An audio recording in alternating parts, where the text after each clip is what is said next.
ngai l'impresario Joaquim Zambwana na banza mama aliyo tuzaki na question bato ke ko pema lebiso na ke ya question na ngai ezalaki boye to balobi topesa est-ce qu'on pesa ngo topesa kaka na bapauvre o na ba est-ce qu'on kopesa na mutu nyonso po mutu soko pesa mbongo bazwi mbongo wango alikosomela masango be alikosomela ngo cigarette po oyo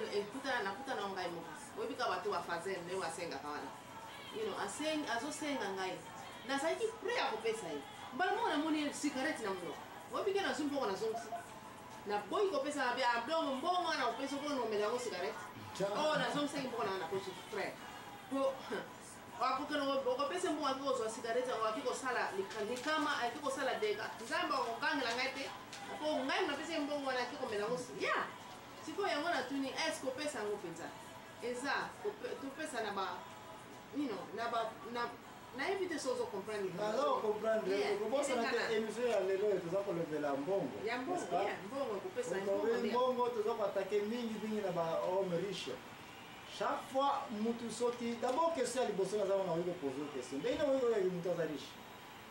Oye baka ke mutu amona ndenga telemi wana tonko ino oye baka ke mutu ya wana za riche. Ya oye baka wala tiktok. Alati kitoko mutuka telemi nango ya makasi. Esi oza na mbongo po moni alati kitoko aza na mutuka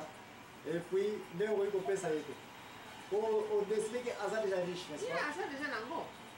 Donc pour na yo mesurer richesse ya mutu ezali soka aza na mutuka. Na ko pesa yete aza na mutuka wana kutu aza memanga aza na mutu mongana kino pesa ka lisusu. Merci. De place na boya ko mona tuna mukanda na réponse na répondre mama Ani avant na kende. La ligne peut koyeb sa bande konezo to koma yango na papier. Luka 3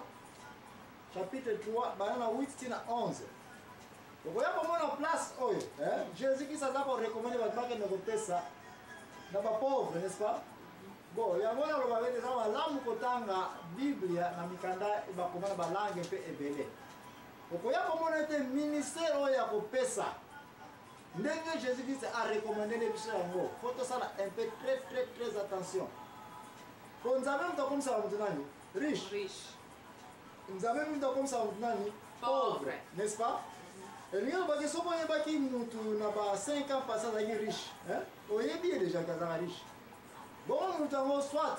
nzambe mto comme c'est pauvre ou soit mokili mto comme si ngake azongi na comme pauvre, ou bien azangeli sikoyo, hein? Comme soit na point ezali ke yo yebite mais abamba na ye mutu omoni aza na besoin ya bongo ya lisungi donc oyi kosalisa ye te po ye déjà kazaka riche soki nayebi ke azalaki riche na ntango azalaki riche azali kokaba te bongana yo mpo ozalaki na mbongo déjà ya soit azalaki na magasin ope na magasin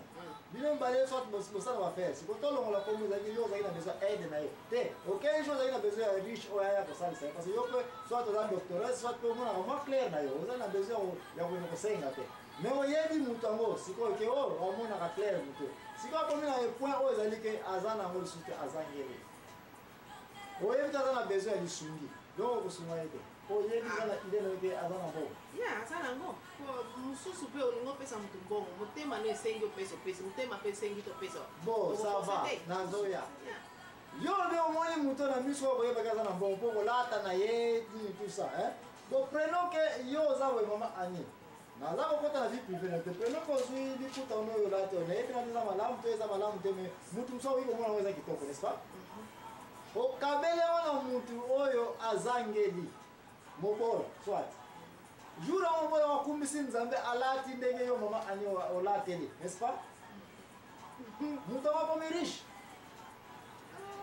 azali kaka pauvre n'est-ce pas mais sikoyo ngai nazokoleka soki naza na esprit neti yo makambo oti koloba to mutu moko boye namilongola parce ngai aza impresario nazali kozwe neutralité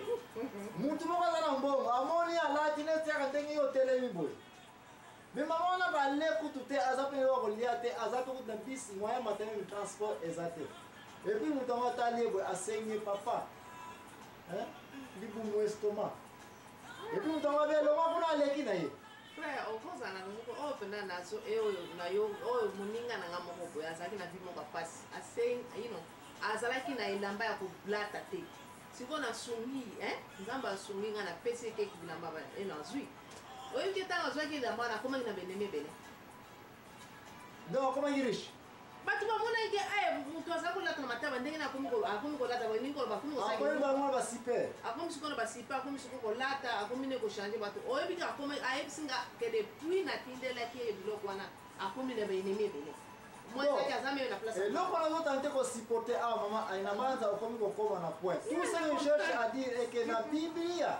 oyo ya biso balangue na biso lingala kikongo nayebi nanga te eza malamu mais ntango nasalaka recherche nanga lepresario nakenda balivre latin balivre anglais balivre français babible nyonso bagrec wana mpo nakende mpe koyeba na mozindo babible nyonso na balangue oyo eza trop riche na information eza koloba te ke kaba na bapauvre mais eza koloba kabela na bato oyo bazangi kozanga se nanga nayebisa yo ete okoki kozala na millionnaire oza na jet avion ya yo moko privé eza kotambola bongo na likolo avion yango soit pilote adeklare ke eza na pane moko kosakana te avion yango soit ekiti na mabele na village moko eziki mais grâce a nzambe esali ke yo okufi te yo millionnaire okwei na village moko soit akasi n'est-ce pas na village yango obilama na epasuki oza na mbongo na babanke suisse partout kuna ezali na allemagne oza kuna bandako nayo tokolobela yango te mituka kuta avion oza na avion mais sikoyo okutani wana ke mama moko na banyoko na mutu aza koleka yo nzala ezwi obi mama ata carotte question naza nango oza riche to oza pauvre na miniti wana non oza pauvre te riche toko oza riche oeshue ser mama riche azalaka riche pauvre mpe azalaka pauvre mais na minite wana nde yango bible eza kolobela jésus christ alobi yango bien na mokanda napesi yo Luc 3:11 nayebi yango na langue bino botangaka babible te mais oyo yanga elobi te pesa na baoyo baza na besoin baza dans les besoins elingi oloba te okoki kozala riche ser na ngai na minite exemple nauti kopesa millionnaire oyo il est toujours un millionnaire chance opportunité occasion kaka mpona ye azonga na cité azonga na capitale azwa mpe avi azonga na mboka nini eza kozanga ye mais na minite wana ser nanga yebisanga te yo mama outi na bilanga oza na manioko na mutu